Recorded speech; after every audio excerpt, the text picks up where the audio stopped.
Michel Jarre is truly one of France's biggest musical exports, with record sales of more than 90 million. Well, the man who produced the groundbreaking Oxygène album is currently on a 150-date world tour, stopping in the UK in October. Before we meet him, let's get a flavour of what his current live show's like.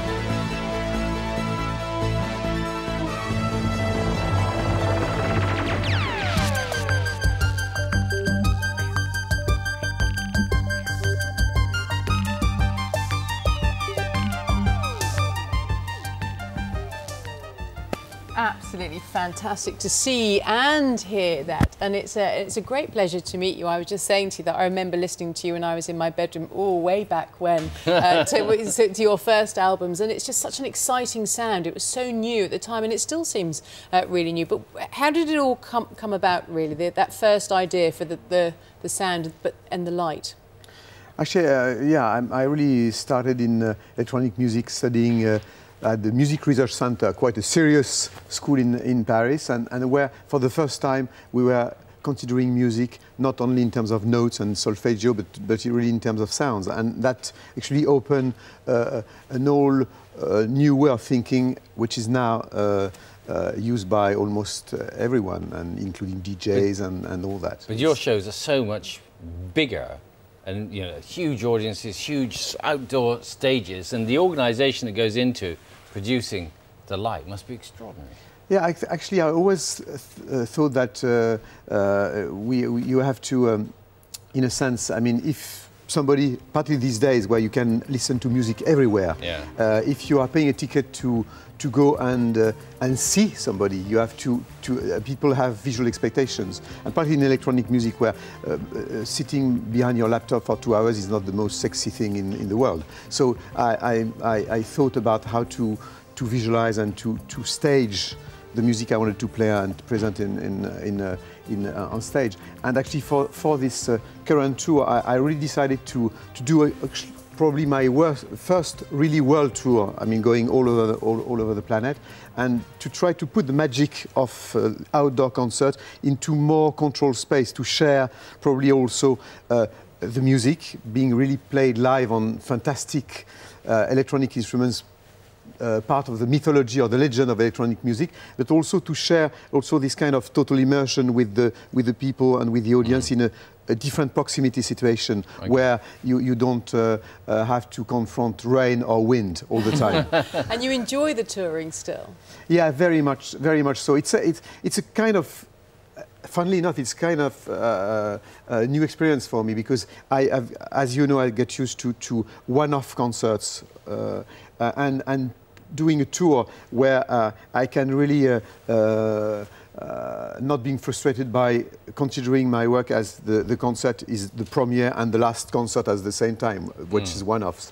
And it's a really exciting project, and I must say that the way the audience is welcoming this project is very amazing, and also I think because it's quite different from any kind of traditional rock concert. On this tour here, you're paying tribute to your father, Maurice Jarre, who of course was a very distinguished composer in his own right. Yeah, I mean, obviously my dad passed away last year, and I mean, this whole concert is in a sense the fact that his son is playing music and on stage is obviously a kind of tribute to his fantastic work from Zhivago and Lawrence of Arabia, yes, and all these great soundtracks he did.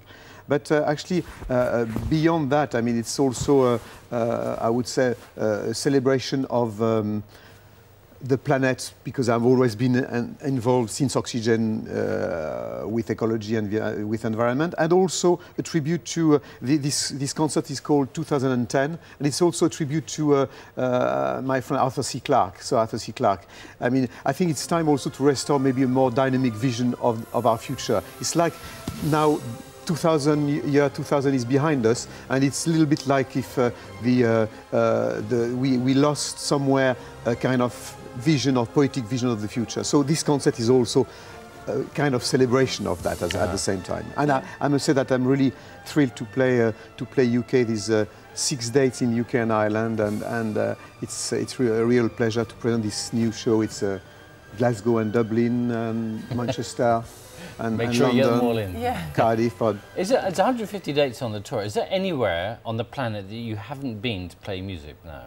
India.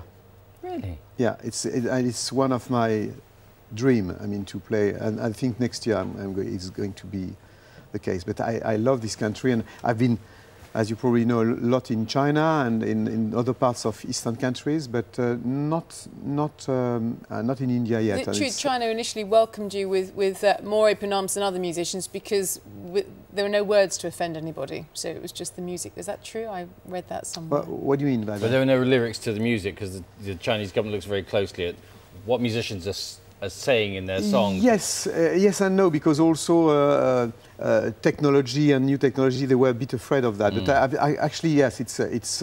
I think, you know, in days where we think that the only existing music existing is our songs. I mean, it's just a sector of music, and music is wider than that. And I think it's probably what's great with music and instrumental music is the fact that you let the audience building their own story or their own movie in their mind. It's what I like, and actually it's the reason why this series of concerts is quite special. All right. Jean-Michel, thank you very much indeed. Very pleasure to meet you. Thank you very much. All the very best for the tour. Thank you. Well, we have a